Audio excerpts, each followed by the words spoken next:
कब तक चुप बैठेंगे सर? चुप होने की वजह ये कि हम लड़की हैं और तुम मुखिया होने का दावा करके मेरे पे चले जाओगे कि 1,40,000 रुपए दिए तुमको गाना पड़ेगा ऐसे। आपने क्या बोला कि मैंने ही अनुपमा को गाड़ी तक छोड़ा है, वो तो पब्लिक टूट पड़ी। अच्छा पब्लिक टूट पड़ी, कौन बात का तुम मुखिया हो जी कि तुम अपने पब्लिक को संभाल नहीं सकते हो? अनुपमा एक क्या वो 2 घंटा गाना गाती है। अगर आपका ये प्रेम संबंध होता तो एक भूमिहार ने आ करके यहाँ पे बंदूक रख के मेरे भाई को बोला तू चिन्ह ही ना रे, भूमिहार ही हो भूमिहार, एजा मार के गाड़ देबू ना तोरा पता नहीं चलता तू कहाँ जैमी। कलाकार अगर आज एक कलाकार के लिए नहीं खड़ा रहेगा तो फिर कौन खड़ा रहेगा? जितना केस लगाएंगे ना उससे ज़्यादा मुझे पता है कि क्या क्या करना है। हम खुद वकील हैं और हमको पता है कि इसमें कुछ नहीं होना है। 10 दिन कौवा टटराएगा, फिर 11वां दिन सब खत्म हो जाएगा। आज मेरे कपड़े फाड़े, कल आप किसी लड़की के साथ कुछ भी कर देंगे और कहेंगे जितना केस लगाएगी हम देख लेंगे। आप लोग वहां जाकर मंच पे प्यार मोहब्बत की बात करने लगे। अगर प्यार मोहब्बत की बात नहीं करानी थी तो आपने जबरदस्ती खड़ा क्यों करा? हम छोटे कलाकार हैं, अब हमको मौका ना दे के आप 2 कलाकार के लड़ा रहे हैं। आप एक बार सोचिए कि वो कलाकार को भी बुलाएं, उसको भी गंवाना चाहिए। पहली बार में जब इन लोगों ने मुझे धक्का दिया तो मैं प्रशासन से ही टकराई थी और मैंने बोला कि भैया मुझे बचा लीजिए। उस समय मजा ले रहे थे कि अनुपमा बीकू को लड़ाएंगे तो ये मंच मेरा वायरल होगा, हम भी वायरल होंगे, फिर इसको मारेंगे। तो अगला यही आपका मोटिव है ना कि हम विधायक से चुनाव लड़ेंगे, वायरल होंगे तो दबंग एकदम मुखिया जी कहेंगे कि हम दबंग हैं। प्रशासन द्वारा तुरंत बोला कि क्या कर रहे हैं, तू बोल मी निकल। शासन के सामने ही दारू लोग पी रहा था, मैंने देखा वहाँ। अनुपमा यादव जातिवाद कर रही है। अच्छा जातिवाद को कैसी जातिवाद में करूंगी? भूमिहार बोल दिया इसलिए। कई आज भी बोला जा रहा था 1,40,000 रुपए दिए हैं, 6 बजे जाना है, 6 बजे। कलाकार की एक सीमा होती है, 10 बजे आप बुलाओगे, 6 बजे तक आप बैठोगे। इंडस्ट्री के पावर स्टार आपके काफ़ी मतलब चहेते भी हैं, आप भी उनको मानते हैं, आई लव यू बॉस भी होता है, लेकिन आपके साथ इतना बड़ा घटना हो जाता है, कहीं ना कहीं समझिए कि एक मौत के मुंह से आप निकल के बाहर है। एक मतलब थोड़ा सा दबाता तो कुछ भी हो सकता था घटना, इस मुद्दे में वो सामने नहीं है। मैं डरती नहीं हूँ, मैं गलती होगा तो मैं सर झुका लूंगी, गलती नहीं होगा तो फिर मैं कभी नहीं डरूंगी। इस चैनल से बोलते हैं कि जो करना होगा उसको कर लेगा, हम इनके साथ हैं और साथ रहेंगे। अगर दुख के घड़ी मेरे कोई साथ है तो वो न्यूज़ वाले ही मेरे साथ खड़े हैं और सोशल मीडिया के माध्यम से मैं अपनी बातें रख पा रही हूँ। ना मेरे साथ कोई सेलिब्रिटी खड़ा है, ना मेरे साथ कोई खड़ा है। मनीष कश्यप भैया को मैंने दिखाया था। जहाँ तक बात है तो कलाकार अगर आज एक कलाकार के लिए नहीं खड़ा रहेगा तो फिर कौन खड़ा रहेगा? जो ये चीज़ देखा, मैं गलत बोलती तो शायद ये लोग भी मेरा साथ नहीं देते, मैं अगर गलत रहती तो, पर मैंने कोई गलती नहीं किया। तो एक कलाकार का फर्ज बनता है एक कलाकार के लिए खड़े रहने के लिए, तो ये उसी मजबूती के साथ मेरे साथ खड़े हैं। मेरे साथ मेरी पूरी टीम खड़ी, अमित आशिक खड़े हैं, जो कि उनका गाँव है, उनको तो और डर लगना चाहिए कि मुखिया कुछ करवा देगा, पर वो बोला है वो लड़का कि भले हमको कुछ करवा दे लेकिन हम सच का साथ देंगे। अनुपमा यादव मेरे कहने पर आई थी और ये बात 110% श्योर है कि मैं अमित आशिक के कहने पर ही मैं उस कार्यक्रम में गई थी। इतना सारा विवाद हुआ, इतना सारा मतलब कहीं ना कहीं कहा जाए उल्टा पुल्टा किया मुखिया ने, आगे आप एक्शन भी लिए, FIR भी किए। जी मैंने तुरंत, मैं जिस हालत में थी मैं उसी हालत में मैं थाने पहुंची थी।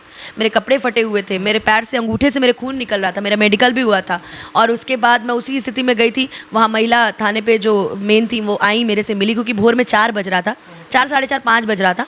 वो आई, वो मुझसे मिली, मेरी रिपोर्ट उन्होंने पहले लिखवाया। उन्होंने बोला कि आप वारसिलीगंज थाना जाइए, वहाँ जाइए। जैसे ही मैं वहाँ पहुँची, वहाँ के SI जो थे, वो शशि करके उनका नाम है ना कुछ ऐसे, सर जो थे, उन्होंने मेरी FIR लिखी। उन्होंने मुझे सांत्वना दिया कि अनुपमा जी आप अगर सही हैं तो आपको न्याय मिलेगा, और प्रशासन के द्वारा मुझे फुल सपोर्ट किया गया कि आप अगर सही, एक कलाकार होने के नाते, एक लड़की होने के नाते, तो आपको न्याय ज़रूर मिलेगा। और मुझे विश्वास है मेरी प्रशासन पे, मेरे सरकार पे, मेरे लोगों पे कि मैं गलत नहीं हूँ तो मेरे साथ कभी गलत नहीं होने देंगे। आपके ऊपर भी SC ST एक्ट कर दिया जाता है उधर से, क्यों? आप क्या किए थे? मैंने सर एक बात बताइए, आप किसी गांव में कार्यक्रम करने जा रहे हैं, आप ही यहाँ आए हैं कार्यक्रम करने, तो आप क्या हमसे मारपीट करने आए हैं? हम कार्यक्रम करने गए थे, कार्यक्रम क्यों मारपीट आपसे करेंगे? आपसे बोल रहा था कि हम खुद वकील हैं, वो जितना केस लगाएंगे ना उससे ज़्यादा मुझे पता है कि क्या क्या करना है। हम खुद वकील हैं और हमको पता है कि इसमें कुछ नहीं होना है। 10 दिन कौवा टटराएगा, फिर 11वां दिन सब खत्म हो जाएगा। टटराने दीजिए, कुछ होने वाला जाने वाला नहीं बात है। तब तो ये क्राइम को ही बढ़ावा देंगे ना लोग। आज नहीं कल तो लोग क्राइम को ही बढ़ावा दे रहे हैं ना, कि कल को तो वो किसी लड़की के साथ बहुत अभद्र कर देंगे। आज मेरे कपड़े फाड़े, कल आप किसी लड़की के साथ कुछ भी कर देंगे और कहेंगे जितना केस लगाएगी हम देख लेंगे, हम खुद वकील हैं, हम लड़ लेंगे। लड़कियां कहाँ सुरक्षित रहेंगी? आप खुद बताइए। कोई कलाकार कार्यक्रम करना चाहेगी? आप बताइए।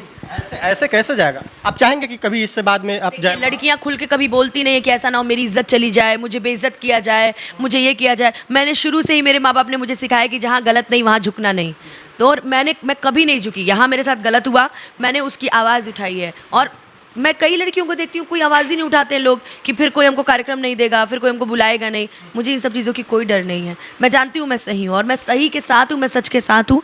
इसलिए भी मैं कभी कुछ अपनी बातें बोलने से कभी मैं हिचकिचाई नहीं, मैं अपनी बातों को रखने से कभी मैं डरी नहीं और ना मैं आगे कभी डरूंगी। कुछ लोग ये भी बोल रहे हैं, जैसे कि वीडियो देखे थे, कि आप लोग वहाँ जाकर मंच पे प्यार मोहब्बत की बात करने लगे, जिसकी वजह से कहीं ना कहीं ये मतलब मुद्दा। मैं प्यार मोहब्बत की बातें ठीक है, मैं हम लोग करते हैं, हम लोग नोक झोंक भी करते हैं, प्यार मोहब्बत की बातें भी करते हैं, गाना भी गाते हैं, लड़ते भी हैं मंच में, सब चीज़ें करते हैं।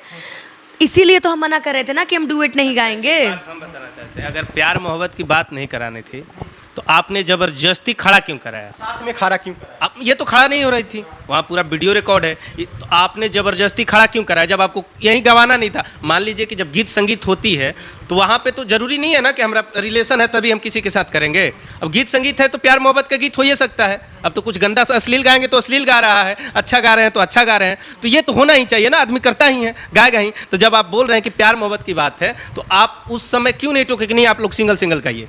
आप हमको कलाकार को बुलाए हैं, एक हम छोटे कलाकार हैं, आप हमको मौका ना देके आप दो कलाकार के लड़ा रहे हैं। आप एक बार सोचे कि वो कलाकार को भी बुलाएं, उसको भी गवाना चाहिए। भी नहीं गवाया उन लोगों ने, नहीं गवाए। आप दोनों लोग को लड़ा रहे हैं, खुद लड़ा रहे हैं, आज बोल रहे हैं प्यार मोहब्बत। मतलब लड़ाने में उनको मजा आ रहा था। मजा आ रहा था, उस समय मजा ले रहे थे, उस समय मजा ले रहे थे कि अनुपमा बीकू को लड़ाएंगे तो ये मंच मेरा वायरल होगा, हम भी वायरल होंगे, फिर इसको मारेंगे तो अगला यही आपका मोटिव है ना कि हम विधायक से चुनाव लड़ेंगे, वायरल होंगे तो दबंग एकदम मुखिया जी कहेंगे कि हम दबंग हैं। एक कलकार ही आपको है ना, क्योंकि ये सोशल मीडिया से जुड़े हुए हैं, इनको लोग जानते हैं, तो आप चाहते हैं कि हम इन लोग से लड़ के हम भी वायरल हो जाएं। जब वहाँ कार्यक्रम खत्म होने के बाद जैसे आप जा रहे थे, आपके भाई के ऊपर गन सटाया गया, तो वहाँ पे पुलिस प्रशासन नहीं? प्रशासन वहाँ पे बहुत कम संख्या में थी, 3 ही 4 प्रशासन थी, जिसको गांव वाले ने, अब गांव में 400 पब्लिक हो गांव में और 4 प्रशासन के लोग हो, तो जब मुखिया के कहने पे जब वो लोग हमें टॉर्चर कर सकते तो वो प्रशासन को ढकेल नहीं सकते हैं। प्रशासन को लोगों ने पीछे कर दिया था ढकेल करके। पहली बार में जब इन लोगों ने मुझे धक्का दिया तो मैं प्रशासन से ही टकराई थी और मैंने बोला कि भैया मुझे बचा लीजिए, मैंने ये चीज़ बोली है।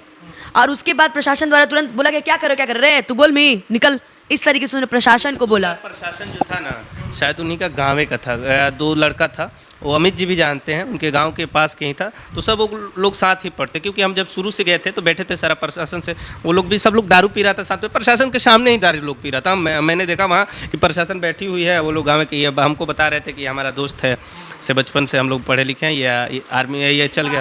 1-2 लोग आए थे, उन्होंने फिर प्रशासन की 2-3 गाड़ियों की मांग की फ़ोन करके कि सर तुरंत यहाँ पे गाड़ी भेजिए, यहाँ भगदड़ का मैटर हो रहा है, यहाँ मारपीट हो रहा है, सर तुरंत गाड़ी भेजिए।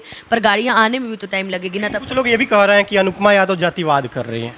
अच्छा, जातिवाद को कैसी जातिवाद में करूंगी? भूमिहार बोल दिया इसलिए?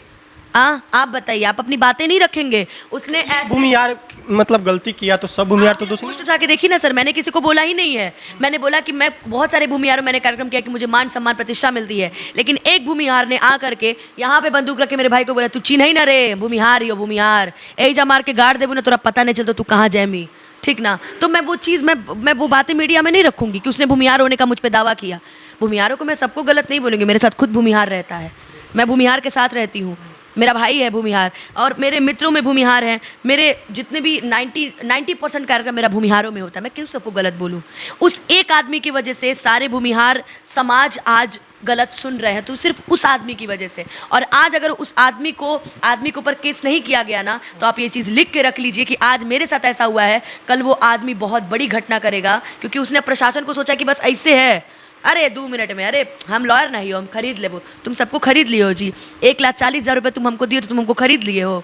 तुम प्रेम से बोलो तो ना, यही समझ रहे हो, तुम प्रेम से बोलो ना कि भीम 2 गाना और गावे के बाद अनुपमा तोरा 2 गाना क्यों नहीं कोई गाएगा? आप हमें बताओ। हम गाए, हमको बोला विदाई गीत गाओ, हम बोले कि अब जाए सरकार, हम तो गा लिए, क्योंकि हमें लग रहा था कि लड़की सब है और सारा जिम्मेवारी, क्योंकि सब लोग चला गया था तो सारा जिम्मेवारी मेरे ऊपर था, गोलू भैया थे, जितनी लड़कियां बैठी थी सबने बोला है कि हम बयान देंगे, सब लोग बोला है कि हम बयान देंगे, दीदी के खिलाफ गलत हुआ है।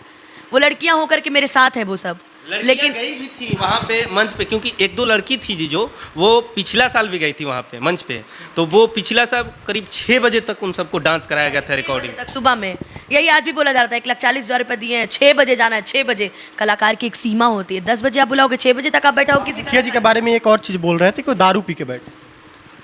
अब देखिए, अब मैंने उनका मुंह तो नहीं महका है ना, मैं उनके बारे में जानती हूँ कि वो दारू पिए थे कि नहीं पिए थे, लेकिन हाँ उनके साथ कुछ लोग थे जो दारू पिए हुए थे। मुखिया जी के बारे में मैं नहीं बोलती। देखिए, मैं झूठ नहीं बोलती, झूठ सच के बारे में मैं कुछ क्यों झूठ बोलूँगी? मैंने उनको नहीं देखा पीते हुए, तो मैं नहीं जानती उनके बारे में। हाँ, उनके कुछ लोग थे जिनका एक्टिविटी बता रहा था कि वो दारू पिए हुए हैं, और उसमें से मुखिया जी साथ सिगरेट पी रहे थे। ये मैंने देखा है कि वो सिगरेट पी रहे थे, बट हाँ, वो दारू पीते हुए मैंने नहीं देखा, तो मैं उनको नहीं बोलूँगी कुछ भी। हाँ, लेकिन उनके साथ के लोगों ने दारू पिया हुआ था। आप जिस इंडस्ट्री में काम करते हैं उस इंडस्ट्री के पावर स्टार आपके काफ़ी मतलब चहेते भी हैं, आप भी उनको मानते हैं, आई लव यू बॉस भी होता है, लेकिन आपके साथ इतना बड़ा घटना हो जाता है, कहीं ना कहीं समझिए कि एक मौत के मुंह से आप निकल के बाहर आए।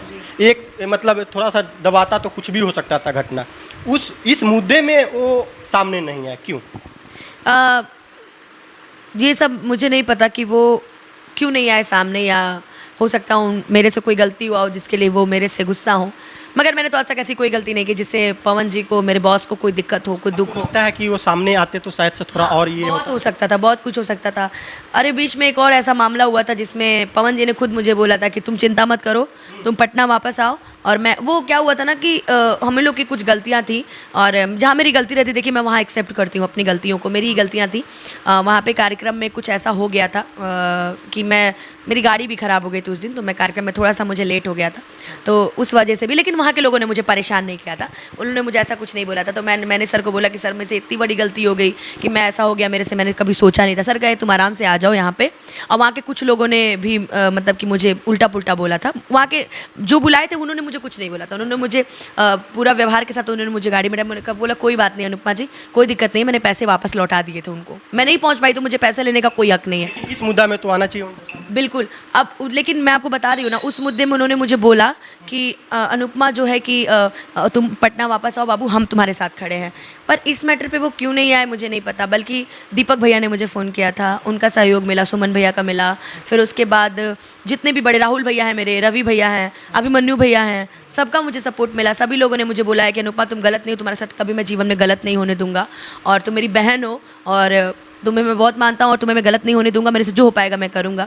और जहाँ तक बात रही पवन जी की, तो वो सामने क्यों नहीं आ रहे हैं, क्यों नहीं मेरे प्रति कुछ बोल रहे हैं, ये मैं नहीं जानती। क्या मतलब क्या समझे अनुपमा यादव के साथ ये घटना हुआ है, इसके बाद ये अनुपमा यादव डर गई है या नहीं डरी? डरी, या लड़ी? डरी होती तो मैं सोशल मीडिया पे आती ही नहीं। मैं लड़ूंगी, मैं डरती नहीं हूँ। मैं, गलती होगा तो मैं सर झुका लूँगी, गलती नहीं होगा तो फिर मैं कभी नहीं डरूंगी। हम लोग आजीवन खड़े रहेंगे, हमें इतना सपोर्ट करती हैं, हम एक छोटे कलाकार हैं, ठीक है, इतना सपोर्ट करती हैं, कुछ भी हो जाए एकदम खड़े रहेंगे, डट के रहेंगे। मुखिया को जो करना होगा कर लेगा, ये हम वादा करते इस चैनल से बोलते हैं कि जो करना होगा उसको कर लेगा, हम इनके साथ हैं और साथ रहेंगे। आप सभी मीडिया वाले को इंटरव्यू दिए, सबको मतलब अपना दुख बताए, लेकिन एक ऐसे मीडिया वाले हैं, ऐसे यूट्यूबर हैं, इसके बारे में बात मत करिए आप, जिनको आप इंटरव्यू दिए उसके बाद ऐसे हो रहा है। आदमी के बारे में मेरे से बात आप करिए ही मत, मैं उसके बारे में कोई बात करना ही नहीं चाहती हूँ। आज दुख के घड़ी में, आपने बोला ना कि आप सबको इंटरव्यू दे रही हैं, आज अगर दुख के घड़ी मेरे कोई साथ है तो वो न्यूज़ वाले ही मेरे साथ खड़े हैं, और सोशल मीडिया के माध्यम से मैं अपनी बातें रख पा रही हूँ। ना मेरे साथ कोई सेलिब्रिटी खड़ा है, ना मेरे साथ कोई खड़ा है। लेकिन हाँ, एक चीज़ है कि आज अगर मेरे साथ ऐसा हुआ है तो कल ये हर लड़की के साथ होगा, ये मैं जानती हूँ। आज मैंने आवाज़ उठाई है तो सारी लड़कियों को मिल करके आवाज़ उठानी चाहिए कि आगे से ऐसा ना हो। काजल राघवानी दीदी के साथ ऐसा हुआ, अक्षरा दीदी के साथ भी ऐसा होते आया है, मेरे साथ हुआ है, कल को किसी भी कलाकार के साथ कुछ भी हो सकता है। हम कब तक चुप बैठेंगे सर? चुप होने की वजह ये कि हम लड़की हैं, और तुम मुखिया होने का दावा करके मेरे पे चले जाओगे कि 1,40,000 रुपये दिए तुमको गाना पड़ेगा, ऐसे हैं? मुखिया होने का एक दायरा होता है कि आप अपने गांव को संभाल सकते हैं। आपने क्या बोला कि मैंने ही अनुपमा को गाड़ी तक छोड़ा है, वो तो पब्लिक टूट पड़ी। अच्छा, पब्लिक टूट पड़ी, कौन बात का तुम मुखिया हो जी कि तुम अपने पब्लिक को संभाल नहीं सकते हो? कि हाँ आप लोग बैठिए, मैं अनुपमा से बात करता हूँ, तुम बोल सकते थे ना अनुपमा से बात मैं करता हूँ, मैं बोलूँगा कि अनुपमा जी आप चलिए। अनुपमा एक क्या वो 2 घंटा गाना गाती है, अगर आपका ये प्रेम संबंध होता तो ठीक ना। लेकिन आपका जो एटीट्यूड था, आपका मेरे प्रति हाथ उठाने की कोशिश, कपड़ा फाड़ना, उसके बाद मेरे भाइयों को पिटवाना, मेरे भाइयों को पीटना, शिव कुमार बिक्कू जी को मारना, अमित आशिक जी को गाली गलौज करना, सब चीज़ करना, ये कहाँ तक सही था जी? कौन देश, कौन गाँव के आप मुखिया हैं कि आपको इतना सारा हक आपको सरकार दिया है कि मुखिया होकर के आप एक लड़की का अपने गाँव में बुला करके आप बेइज्जती कीजिए, और उसके बाद कहिए कि हमको तो विधायक बनना है ना, हमको